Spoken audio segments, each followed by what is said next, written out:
Hello, everybody. This is Jason bringing you today's episode of 10-Minute Reviews. The fuzzy one that just went running away, our four-legged fuzzy co-star, is Frey. I'm sure she'll make an appearance. And this is Amy. And don't forget to hit those like and subscribe buttons, please. We've got a ton. I know. We have a ton of videos coming out for you guys, so please hit those like and subscribe buttons. For every subscriber, this fuzzy one right here will get 10 belly rubs and a TREAT. Or a BONE. And for every like, she'll get one measly, Sad, solo, solitary, lonely, forlorn belly rub. So for today, I want to talk about, I can't even call it a series, but more of a world of books, a universe of books. As always, I'm going to try, this will be a little bit tougher, to break it down into four things. I'm going to try to talk about the world. It's mostly going to be about the world. The character or characters, the plot, and the writing style. What I want to talk about, and this is going to be a little bit older, what I want to talk about is I want to talk about the Shadowrun series of books. If anybody is a gamer, they will know all about Shadowrun, right? So I want to talk about the Shadowrun series of books, of which there is a bunch. A lot. And the thing is, I even don't have them all. I've got most of them, at least from the original run back in the 80s and 90s.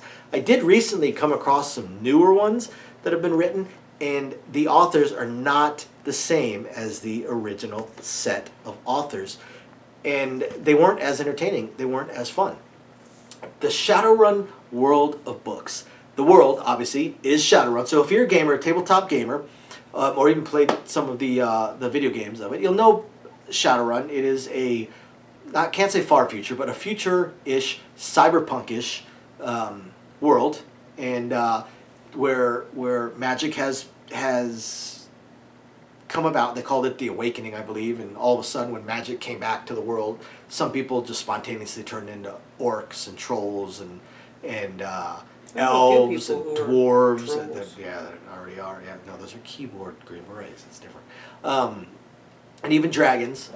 And the world is basically run by corporations. Now, things have broken up. You've got your UCAS, United Canadian American States. You've got your California Free State, I believe. You've got the Seattle Metroplex. And, you know, the elves have their own Tier Tangir, I believe, have their own land. And the corporations are extra governmental entities. The corporations themselves, on their own land, they are the government, they are the law, they are the military, they are the police. The police force, actually, there's two of them that are private companies, they Knight Errant and the other one I can't remember, that basically try and bid for each city's law enforcement contract. Again, they're just a corporation. And the corporates, they're global. The corporates, these major corporations have more power than some of the biggest modern countries and superpowers now. They have bigger armies, they have more land and more people, and they're always fighting for resources, for people, for everything along those lines.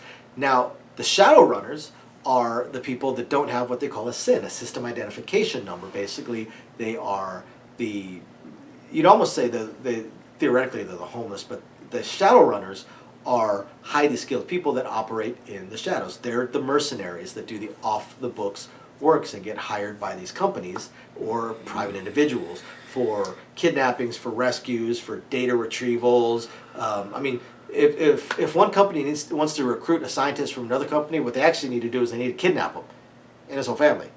So oftentimes they make him an offer he can't refuse. Or sometimes somebody actually wants to defect to another company and needs Shadowrunners to pull them out. Stage a kidnapping. And the books they cover, like, there's so many different authors. Mel Odom, Stephen, I can't remember his last name now.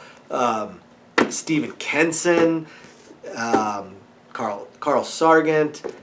There's so many authors, but a lot of them, like Stephen Kenson, they pop up repeatedly, and a lot of their characters will pop up. So you almost get full story arcs, like Tommy Talon. Tommy Talon, who's a shaman, he follows the shamanistic path of magic, and is also a gay character. He's one of the few gay characters, actually, that was written in the 80s.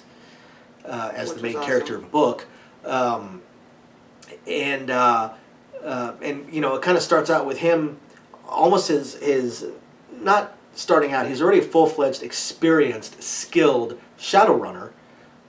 But the first time you get introduced to him, it's a lot dealing with his backstory and his history and his past, and then the next, and he ends up having to deal with that and issues that he had caused, and it's pretty awesome because in the very next book he's moved on, he's solved that issue, he's working for different people, he's grown as a human being, he's grown in power, he has this absolutely awesome familiar named Ericos. He's basically like almost like an eagle familiar, but he transforms himself into a Talon's motorcycle.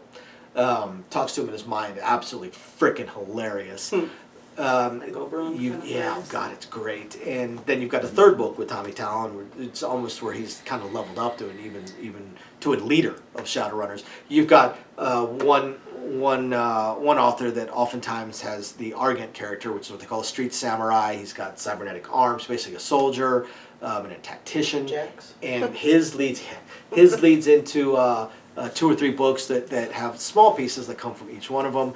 You've got Dirk Montgomery, who's just kind of hard to say exactly what he is. He's almost like your Private Eye Gumshoe, sort of, and major smartass. All the books are all the original series books. They are all super entertaining. So much fun to read. They're great with the Shadowrun world. They manage to interconnect things. There's things that happen that have far-reaching consequences across all the books. Like when one of the dragons is assassinated, and he was the leader of one of the biggest, most powerful corporations on the planet.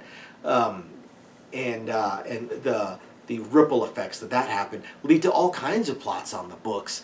And again, they're tongue in cheek. They're smart ass. They're pulpy adventure books, but they are A lot of fun. they are so much fun. The Shadowrun series was super successful. That's why there's so many of them. You know, not quite up there on the level with Forgotten Realms But they're in and, the nerd culture zeitgeist for definitely sure. pretty damn close. And honestly, I have read all the Shadowrun books from back then. I have not read all the Forgotten Realms books from back then.